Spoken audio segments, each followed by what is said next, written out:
Hello students, आज इस solution chapter की ये हमारी 9th वीडियो है और इस चैप्टर का ये लास्ट टॉपिक है हमारा। आज जो हमारा टॉपिक रहेगा वो रहेगा एब्नॉर्मल मॉलिक्यूलर मासेस। तो स्टूडेंट शुरू करते हैं आज का टॉपिक एब्नॉर्मल मॉलिक्यूलर मासेस।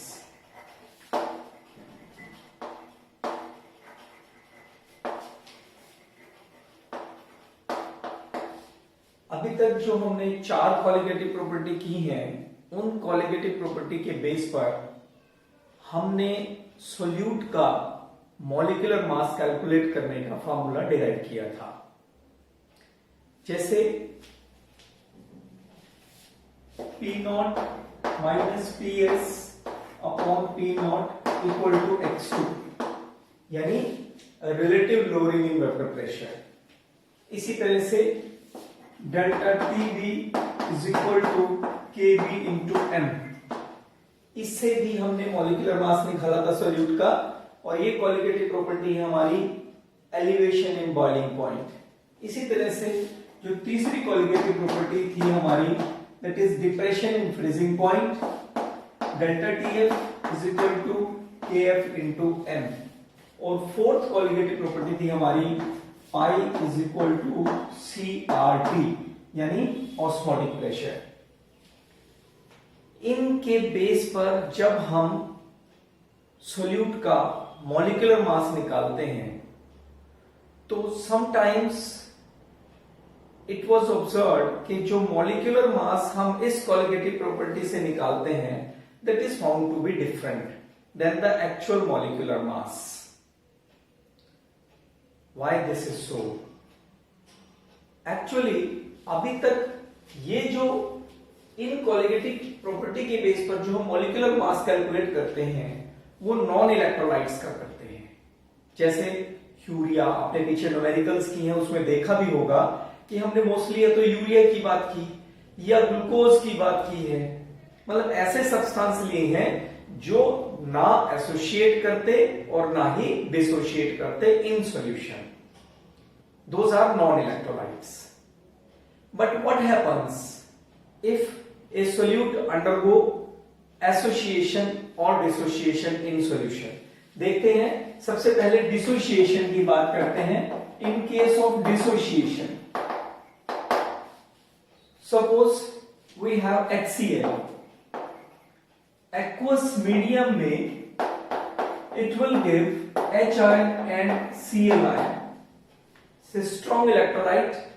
और एक मोल यदि मैं HCl का ले रहा हूं तो वो मुझे 1 मोल H आयन और 1 ही मोल मुझे क्लोराइड आयन का देगा। यानी मैंने 1 मोल लिया था सिर्फ इलेक्ट्रोलाइट का, लेकिन सॉल्यूशन में मुझे 2 मोल आयंस के मिल रहे हैं। और हमें पता है कि qualitative property depend upon the number of particles in solution. क्योंकि नंबर ऑफ पार्टिकल्स आपने 1 लिया था लेकिन टोटल आपको 2 मिल रहा है, तो क्वालिटेटिव प्रॉपर्टी की वैल्यू में चेंज आ जाएगा। और हमने हर क्वालिटेटिव प्रॉपर्टी के दौरान आपको एक पॉइंट बताया था जहां पर हमने कहा था कि जो क्वालिटेटिव प्रॉपर्टी होती है, qualitative property is inversely to the molecular mass of the solute. अब इसको यहां अप्लाई करते हैं। कॉलिगेटिव प्रॉपर्टी की वैल्यू नंबर ऑफ पार्टिकल्स बढ़ने से बढ़ गई, और यदि कॉलिगेटिव प्रॉपर्टी की वैल्यू बढ़ गई तो उसका जो मॉलिक्यूलर मास है that is found to be less than the actual molecular mass. Such molecular mass are said to be the abnormal molecular masses. In another case, let the cases in case of association,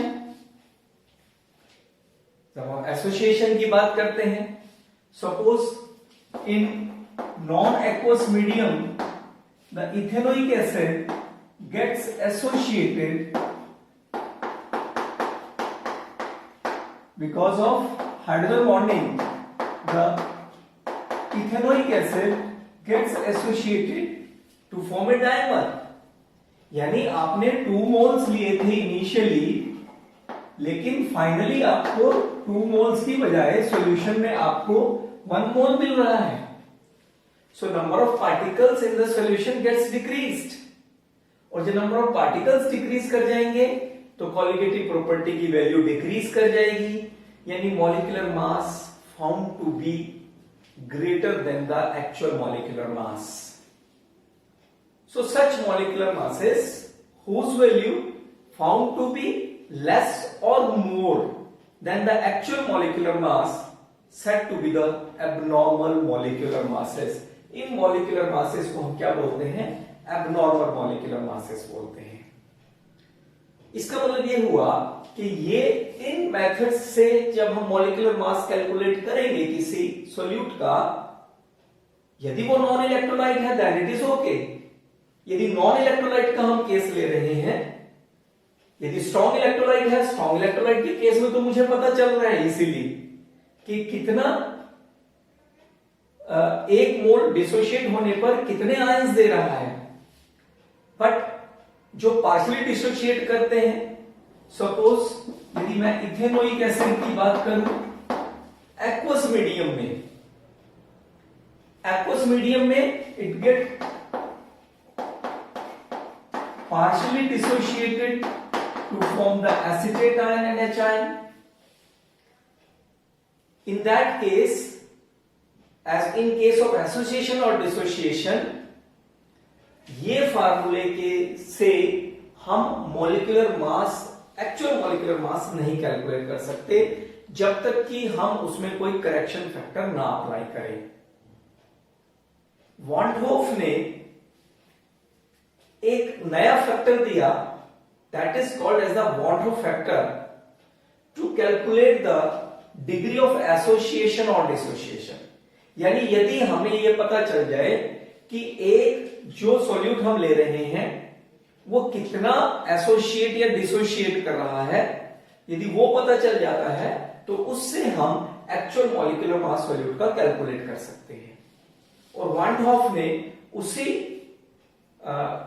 उसी factor को नाम दिया von Hoff factor का। So van't Hoff factor denoted by I is defined as the ratio of observed value of colligative property। ये कौन सी observe है?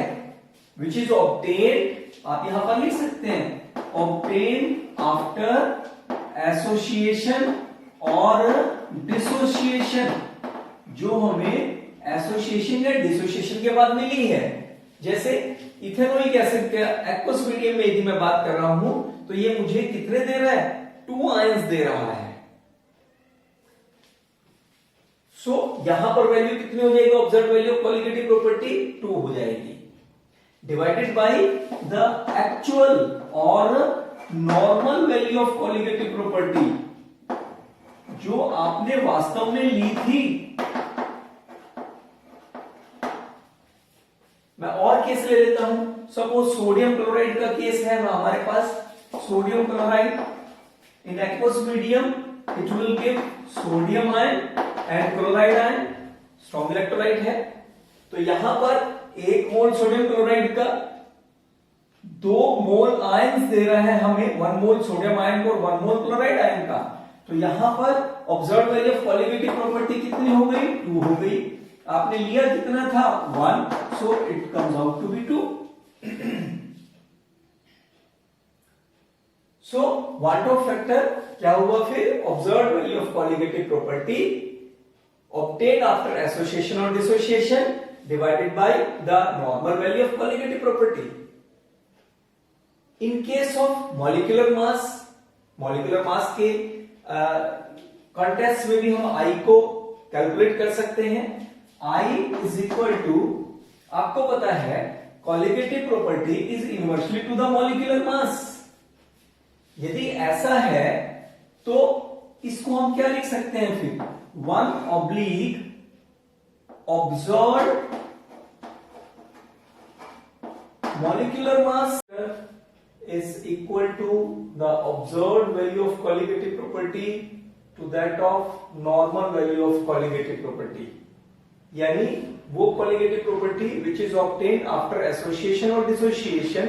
जैसे मैंने एग्जांपल लिया था आपके लिए sodium chloride, when dissociated it gives sodium ion and chloride ion.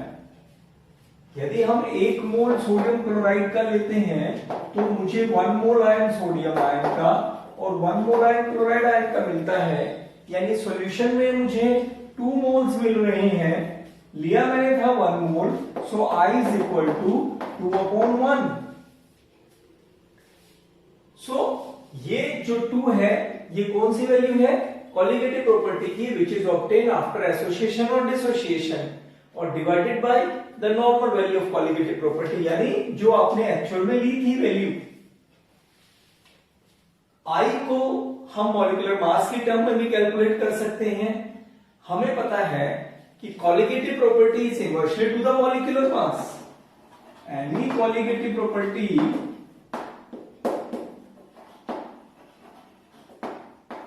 Is inversely to the molecular mass of the solute. ये जब हमने चारों कॉलिगेटिव प्रॉपर्टी की वैल्यू डिस्कस की थी, वहां पर हमने ये हर बार बताया था कि molecular mass of the solute is inversely to the colligative property. उसी को हमने यहां यूज करना है. So observed value of colligative property को मॉलिक्यूलर मास की टर्म में, यानी 1 observed molecular mass divided by 1 normal value of molecular mass, जिसको आप नॉर्मल वैल्यू को आप कैलकुलेटेड भी कह सकते हैं.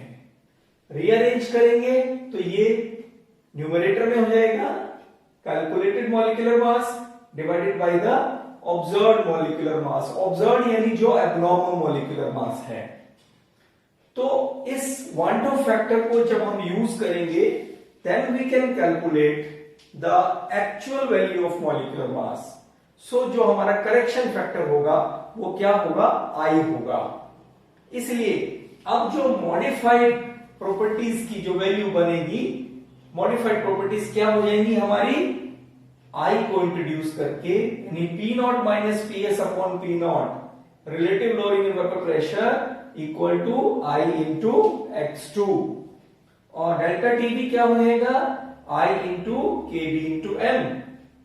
डेल्टा TF कितना हो जाएगा? I into KF into M और वाट ऑफ फैक्टर क्या हो जाएगा? ICRT. इस तरीके से हम करेक्शन करके एक्चुअल मॉलिक्यूलर मास कैलकुलेट कर सकते हैं. अब जैसा हमने कहा, इस टॉपिक के शुरू में हमने बात की थी कि by knowing the degree of dissociation और association we can calculate the van't factor I. उसी तरीके से by using I we can also calculate the degree of dissociation or association. देखते हैं कैसे. Calculation of degree of dissociation और फिर उसके बाद हम लेंगे calculation of degree of association. तो पहले हम बात करेंगे डिग्री ऑफ डिसोसिएशन की. Calculation of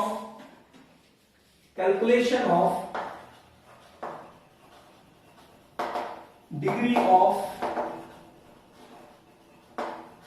dissociation.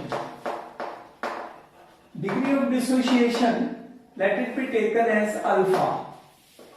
Degree of dissociation defined as the total number of moles dissociated to that of total number of moles taken. जितने आप ओरिजिनली आपने लिए थे उनमें से कितने डिसोशिएट हो गए, that is number of moles dissociated. Suppose let me start with the 1 mole of the electrolyte. Consider suppose we have ethanoic acid, weak electrolyte, it dissociated into ethanoic acid and H ion. ये मैंने पहले भी बात की है कि aqueous medium में जो इथेनोइक एसिड होगा that will undergo the dissociation because water का डाइलेक्ट्रिक कांस्टेंट बहुत हाई होता है, that is why it undergo the dissociation, but non aqueous medium में it will undergo the association. Suppose initially हम 1 मोल लेके चल रहे हैं किसी भी एक इलेक्ट्रोलाइट का, सो नंबर ऑफ मोल्स जब हमने इनिशियली लिया है तो डिसोसिएशन कोई नहीं होगी उस समय तक, लेकिन at equilibrium let alpha is the degree of dissociation, alpha इसमें से डिसोशिएट कर दे तो number of moles left behind is 1 minus alpha.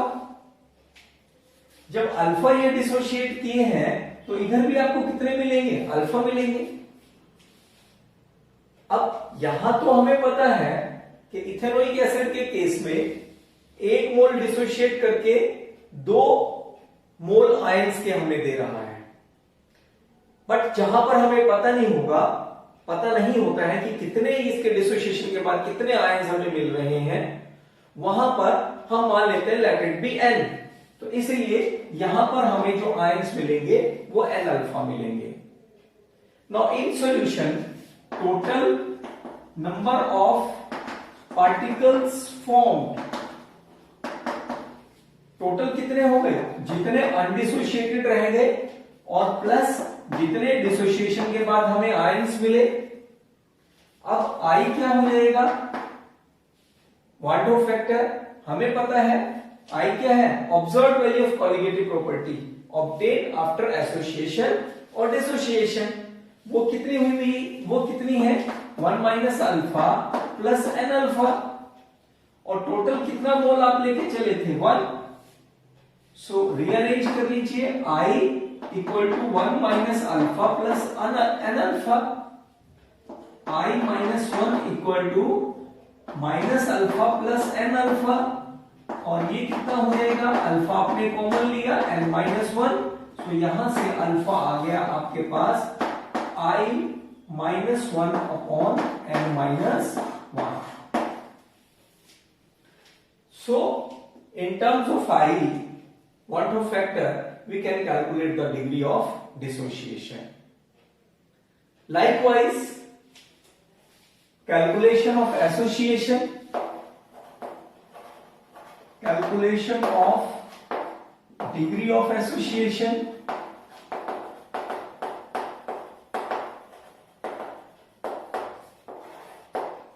Suppose A type का कोई सॉल्यूट है जिसके n मॉलिक्यूल्स एसोसिएट करके एन टाइप का एक मॉलिक्यूल दे रहे हैं। इसमें भी late me start with the 1 मोल, 1 मोल से हमने शुरू किया है। Alpha is the degree of association, जब अल्फा डिग्री ऑफ एसोसिएशन है तो इक्विलिब्रियम पर कितने नंबर ऑफ मोल्स अनएसोसिएटेड रह जाएंगे, ऑफ कोर्स 1 माइनस अल्फा। अब यहां पर थोड़ा सा हम इसको फिर पीछे वाला केस कंसीडर करते हैं, इथेनोइक एसिड वाला ही। यदि हमारे पास जो मीडियम है वो नॉन एक्वस है, तो हमें पता है कि 2 मॉलिक्यूल इथेनोइक एसिड के एसोसिएट करके 1 मॉलिक्यूल यानी डाइमराइज कर रहा है, 1 मॉलिक्यूल दे रहा है। इसका मतलब क्या हुआ, in terms of mathematics 2 moles associate करके हमें 1 मॉलिक्यूल दे रहा है, और मैथमेटिक्स की टर्म में हम करते हैं जैसे 1 मोल कितना देगा 1/2। अब आगे उसी तरीके से हमें यहां तो पता है कि इथेनोइक एसिड के 2 मॉलिक्यूल एसोसिएट करके 1 मॉलिक्यूल दे रहा है। जहां पर हमें यह पता नहीं होगा कि कितनी एसोसिएशन हुई है, तो वहां पर हम क्या करते हैं, मान लेते हैं कि n। So in that case तो फिर यहां पर कितना आ जाएगा, alpha by n। Now the total number of particles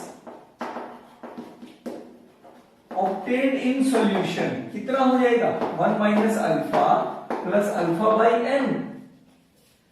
हमने इनिशियली कितना लिया था 1 मोल, देयरफॉर I क्या हो जाएगा 1 माइनस अल्फा यानी colligative property obtained after association divided by number of moles initially taken. So rearrange करेंगे I equal to 1 minus alpha plus alpha by n. फिर रीअरेंज करेंगे, अल्फा कॉमन लेंगे इधर से 1 अपॉन एन माइनस 1 और यहां से अल्फा आ जाएगा I minus 1 upon n minus 1। इस तरीके से हम by knowing the value of I we can also calculate the degree of association। यहां ये हमारा इस चैप्टर का जो लास्ट टॉपिक था वो खत्म होता है। नेक्स्ट जो हमारी वीडियो होगी, नेक्स्ट जो लेक्चर होगा, उस लेक्चर में हम इस चैप्टर के कुछ इंपॉर्टेंट कंसेप्चुअल क्वेश्चंस को स्टडी करेंगे और साथ में हरियाणा बोर्ड में आने वाले जो पिछले कुछ एक सालों में इस चैप्टर से रिलेटेड जो क्वेश्चंस आ रहे हैं उनको स्टडी करेंगे।